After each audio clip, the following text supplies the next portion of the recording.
Okay, so last week we talked about the buyer's process and how a buyer can go from not knowing anything about buying a home to fully owning a home in a pretty straightforward process. So what are we going to be talking about on this episode? Well, today we're going to talk about the listing process and Action.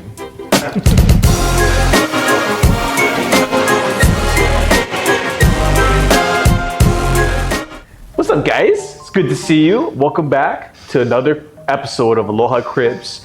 Today we're talking about the seller's process, so we're excited to have you. So last week we had a giveaway on our videos, so we asked you guys to either to comment, share, and tag somebody in our videos. So we had a pretty good response. We had a bunch of you guys comment, so today we have a winner. And we have Mark Sterling. If you're listening to this, well, we'll reach out and give you your Starbucks gift card. But if you want a gift card, comment, tag, like, and we'll step it up. We'll do a $25 gift card for our next one. Wow. Yeah. Congratulations, Mark Sterling. Okay, so the first step is making that decision to sell, right? So that's like the most crucial step. You know, why do people want to sell? Well, it can be a lot of things, right? They want to either upsize, downsize, relocate, or just inheritance, and they just want to get rid of the house. Yeah. Could be for financial reasons, emotional reasons. You know, you could get married, you can get divorced, you can anything. Yep. Yeah, there's a lot of things. There's a lot of reasons, but I think, like you said, emotional. It can be emotional to sell. It is. It is. I mean, like me and my sister have my parents' house we grew up in since I was born and raised there. And you know, if we had to sell it for some reason, then of course it's gonna be emotional. Yeah. I mean, people spend like years and years, sometimes like over 30 years in one home. And you know, all these memories that they built over there, it's hard to let go. You know, you're moving on from a huge chapter in your life. So just making that initial decision to even want to sell, that's probably one of the hardest parts. Okay, what entails of choosing a realtor? Like, how do you, if you're just a regular person trying to sell, how are you gonna just? Well, to be honest with you, most people usually go with the first realtor that they choose. Is that always the best decision? They're past realtors. Maybe not.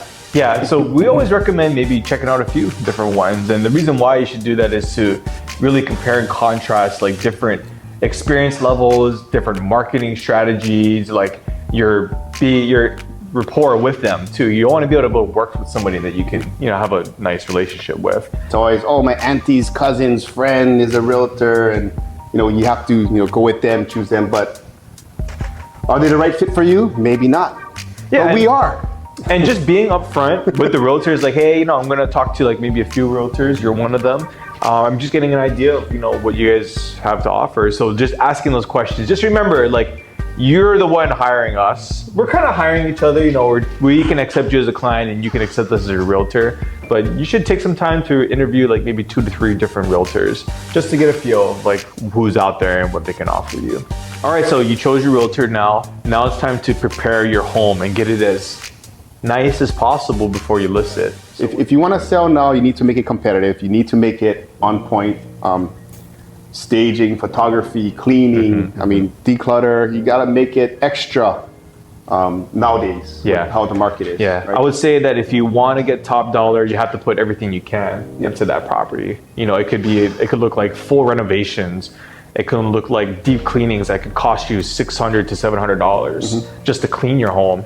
Staging that costs anywhere between $1,000 to $3,000 to professionally stage your home. Yeah. Photography and videography, another $1,000. So are you willing to spend that money to get the most optimal price for your home? You know, that's the kind of questions you gotta ask yourself. So this is actually a really crucial part, and it's pricing your home. Especially in today's market, if you're in the condo market, there's a lot of supply right now in the condo market, not just in maybe your association that you live in, but just maybe a few blocks from where you live, there's probably a lot more listings than what you're expecting. So pricing your condo right out of the gate is gonna be a huge indicator of how well you perform. I think, yeah, overpricing your home nowadays happens a lot, just because of how the market is. Yes. I mean, if you're selling a condo, it's going to be a little bit tougher. Single family homes are doing much better. But, you know, the majority of homes on the market are condominiums and, you know, townhomes.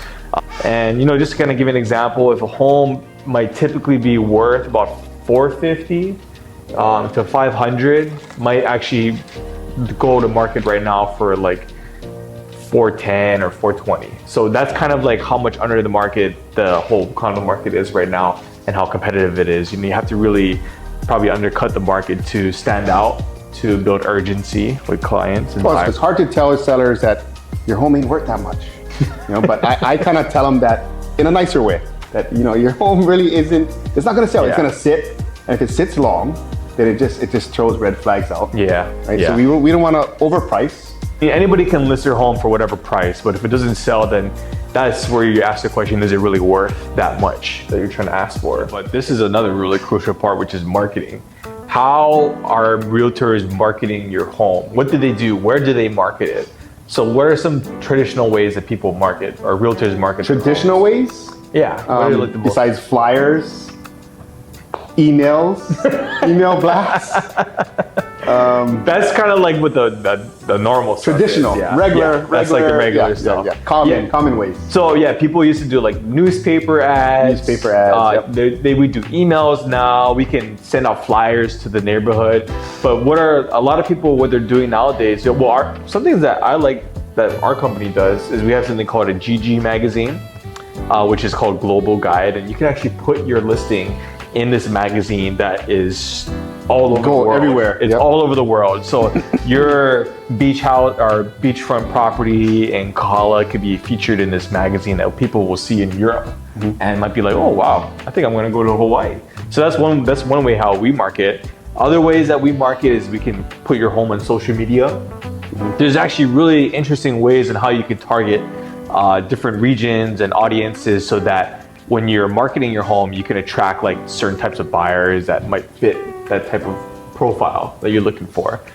Marketing for your home is any type of exposure that can be generated. So it can even be something like open houses, or your realtor can walk around the neighborhood and notify the neighbors like, hey, we got a new listing over here. If you know anybody that wants to come check it out, give me a call. That's a different type of marketing. You can actually call people in the neighborhood or call friends and family.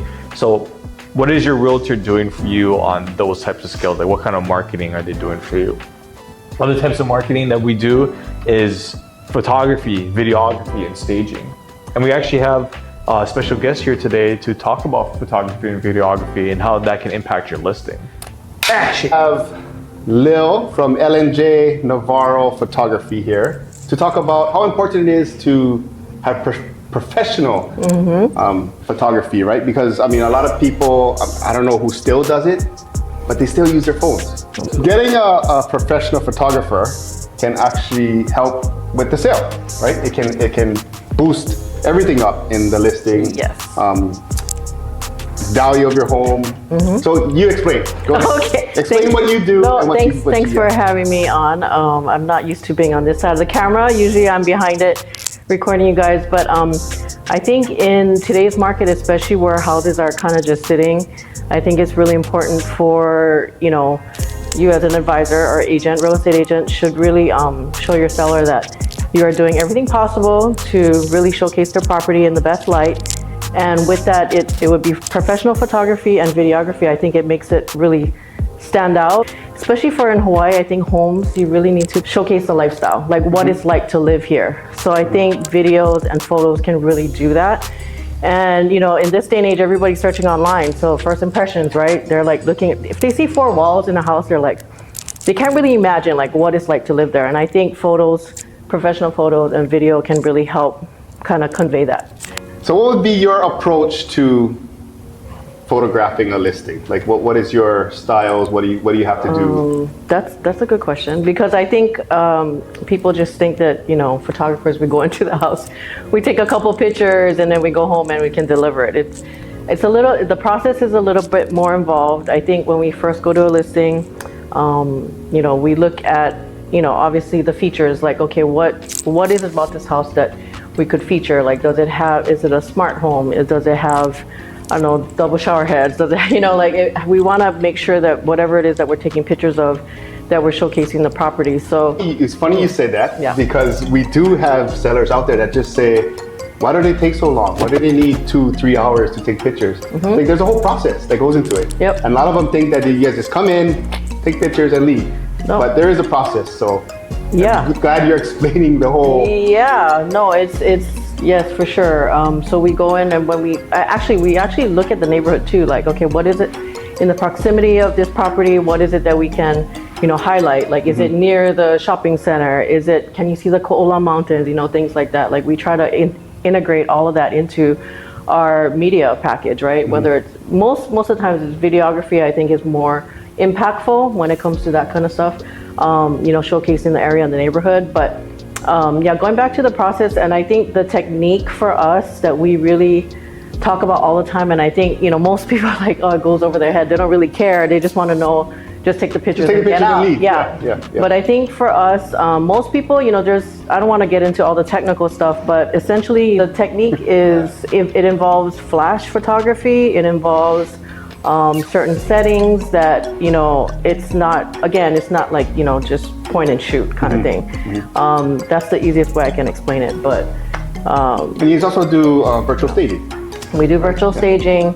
That, of course, is kind of fun in a way. I mean, I love shooting places that already have furniture in it. Yeah, of course. But I mean, there's nothing like, walking in a house and actually seeing staging, because you can kind of visualize, right? As a buyer, you can visualize yourself living there. But when there's virtual staging, you walk in, you're like, wait a minute, where's the furniture? Yeah. So it does have a different feel. And a huge part of what we do is also drone footage. So whether it's photos or video, you want to make sure, listen out, realtors out there, you want to make sure that you hire somebody that's Part 107 certified, which means that your photographer went through actual tests to get certified to be a drone pilot, because believe it or not, the fine is pretty hefty, and it's not just on us as photographers, but it's also on the realtors. It's in the 5 digits, you guys. Listen, 5 digits. I don't think a lot of us knew that, because I did it, right? Yeah. Good example was me.